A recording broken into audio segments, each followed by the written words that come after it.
Yep. Right. What's up, YouTube? This is Cyberhorn92 here. I'm here with Phil. Brandon, and what did you do today? I got 10th place at ARG Circuit Series with Salamangreat. Alright, and can we see your deck profile? Sure.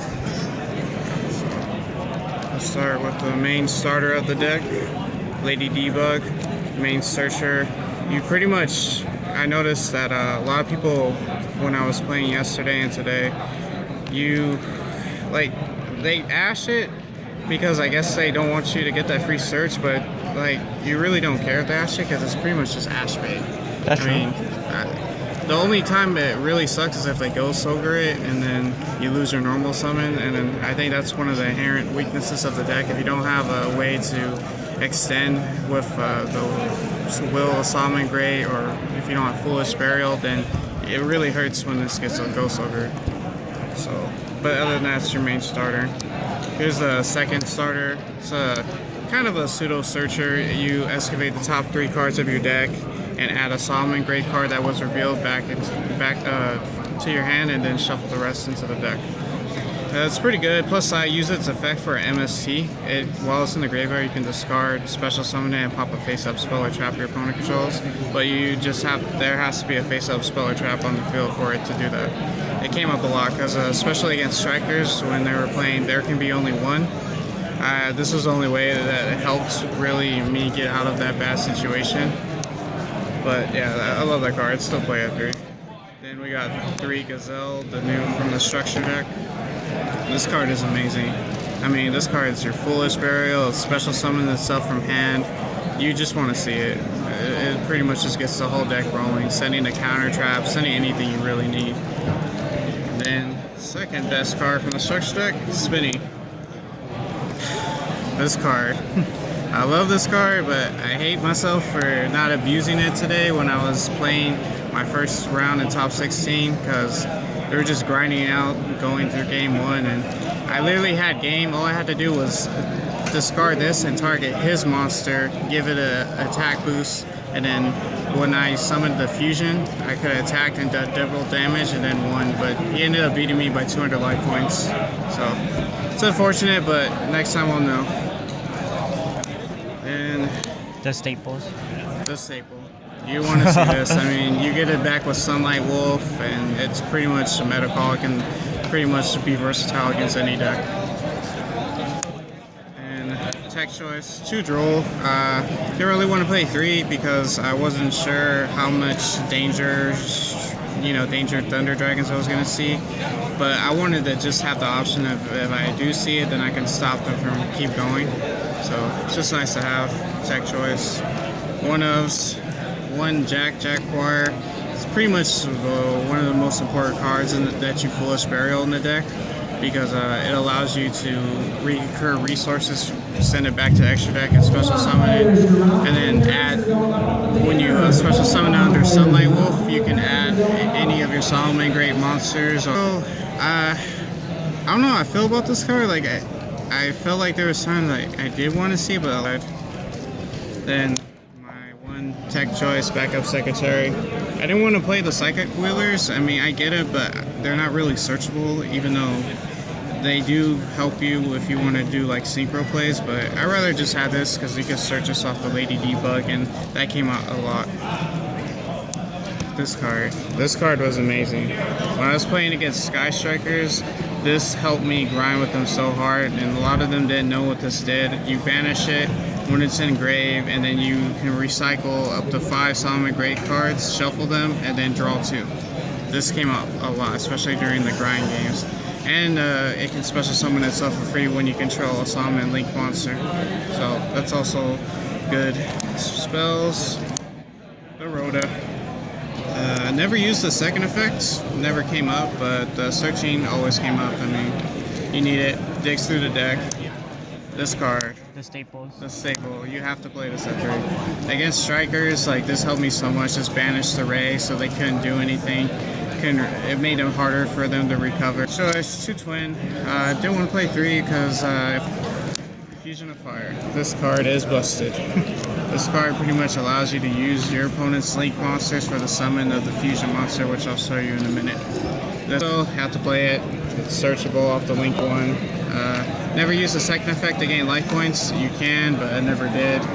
And then pretty much you use it to rotate out your link monsters, kind of like Sky Striker in a way. Another most important card in the deck because it allows you to send anything you need, which is a spinning 3 impermanence. How do you like playing 3 impermanent instead of Failure? I liked it, especially because I can set it too and then turn off a column. And sometimes my opponent would forget.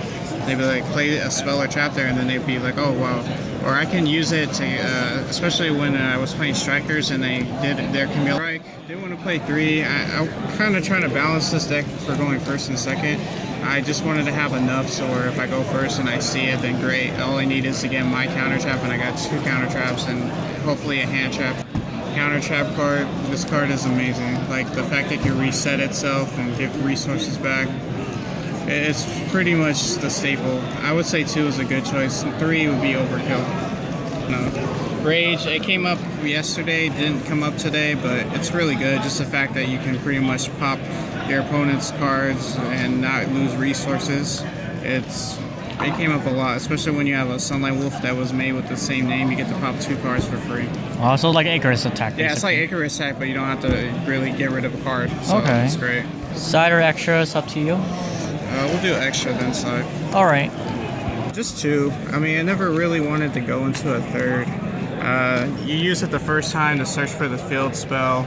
After that, you just make the second one staple in the deck. You need 3 of these. That came up so much going into the 3rd. Even if you can send them back, you still want to get 3 because you just want to keep digging to this card. This card does everything for the deck. The key card? The key card, pretty much. This is what makes the deck alive. Adding back the Ash from grave, getting back a trap or spell to your hands, is pretty much a +2 in 1 card. This big bad boy. This guy, I love this card. The fact that it can spin your opponent's spells and traps, and it's not a hard once per turn, so you can do it again. And then when you make him again, you can target any card on the field and target a card in your graveyard, give that attack to whatever card you choose. It came up a lot.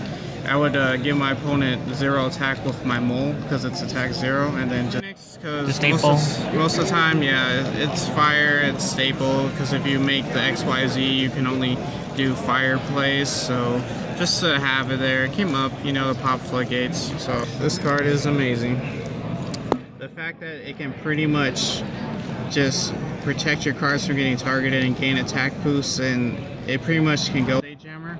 These 2 go hand in hand. So this is the OTK? Yes, OTK. Okay. Basically, you have him and any monster that's a Cyberse level. Wait, so this guy can attack twice? Yeah, when because of him, if he's used for the summon of this. So you make him first and you make him first, and you go into transcode, and you can OTK. And when this attacks, all your opponent's cards are turned off. Dude, that is crazy. It's like the new Cold Wave, basically. Yeah, basically. Okay. XYZs, 2-step, Mega Stallion. 2's fine. Most of the time, like, I think you could get away with playing 1. It's good to have. I never really made it, sadly, at all, like yesterday or today. But I mean, if you can make it, then sure. But I'll probably end up getting rid of this for Abyss Dweller, considering that Abyss Dweller can do a lot more, especially against the Mirror and some other decks, because people can still link, climb, and get out of this, but I feel like Abyss Dweller will probably be better. True. And then this, Gods of Shadow, never went in him either. That never came up. Probably gonna come in for something else. Maybe I might just make Abyss Dweller with him instead. Boss of the deck.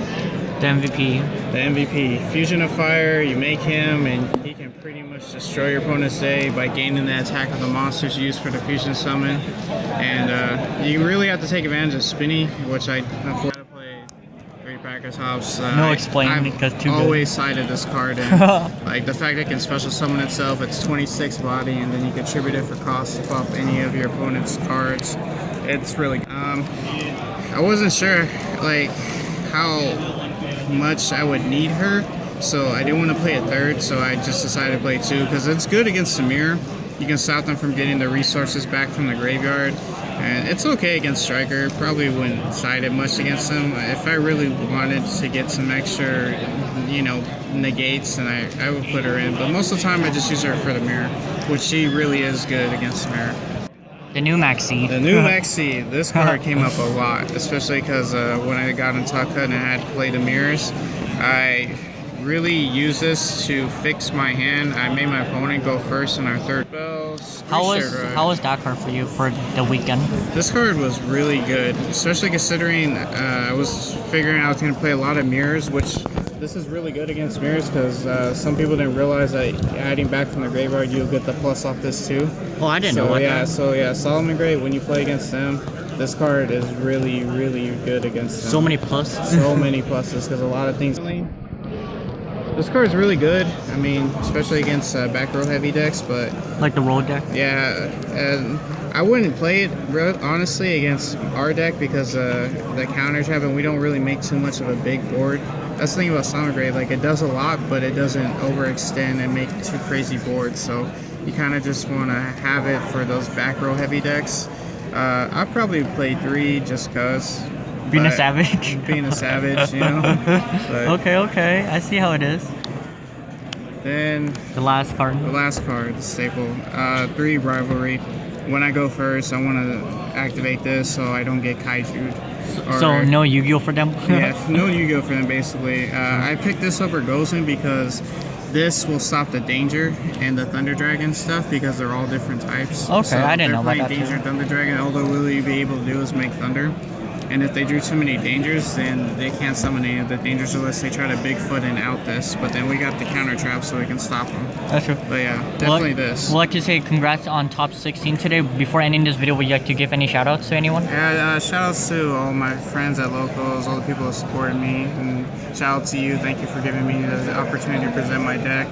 And ARG, it's a great event. I had a lot of fun. Just wish I didn't make that last mistake. I probably could have got the win for the day, but it happened. Next time you will get it. Hopefully. This Cyberhorn 92 is signing out.